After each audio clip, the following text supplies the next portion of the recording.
Last night I dreamed I was seated on a sectional sofa with two other people, and I was seated in the center of it, just where the bend is.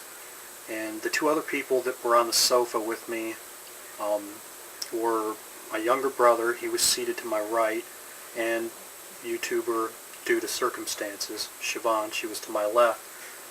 I had a big bowl of popcorn in my lap, and we were in this amazing, fancy schmancy, enormous mansion. I mean, this place was something else. This place would make Prince William take his shoes off at the door. You know, he would just feel like a slob walking into a gilded palace like this. And I turned on the television set, which of course was huge. It was the size of a theater screen. And we were going to watch some TV. And what happened to be on the channel that I turned it to was Spike Lee's sequel to the film X, you know, the biopic about Malcolm X, where Denzel Washington played Malcolm X. In this dream of mine, Spike Lee had done a sequel called X2, The Revenge. And it starts out with Denzel Washington on an operating table. Alright, I'm going to give all of you who haven't seen the film X a little spoiler alert coming up right now.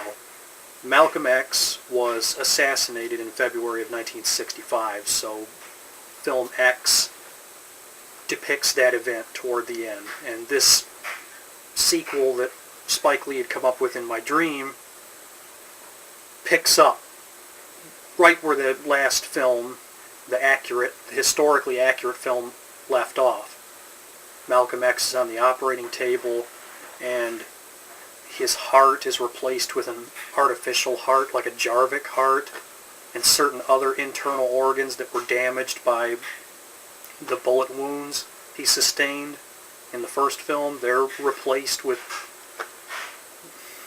robotic parts, and you're given the impression early on that once he's fully functional, he's going to leave this hospital and just go on a killing spree. He's going to take out everybody that tried to assassinate him in the first film.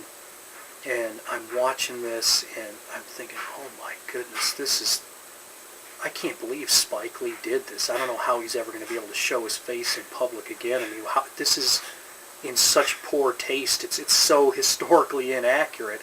And the really weird part was Denzel Washington was playing Malcolm X again.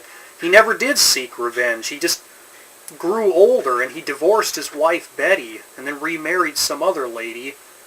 And I remember watching the scene where it was his second wedding, and he's cutting the cake and eating a slice of it. I was appalled. I couldn't believe what I was looking at. And then I didn't say anything to Siobhan or Dave. I just kept watching this, and I didn't even eat my popcorn. I was so disgusted by it, and then it hit me all at once. I was disgusted with Spike Lee, and then I was disgusted with myself, because I realized, okay, this isn't Spike Lee's doing. This is my own brain that's conceived of this, the most incredibly stupid idea for a motion picture in history. And it was that realization and the subsequent disgust I had for my own dream conjuring ability that woke me up, even before my alarm clock went off this morning.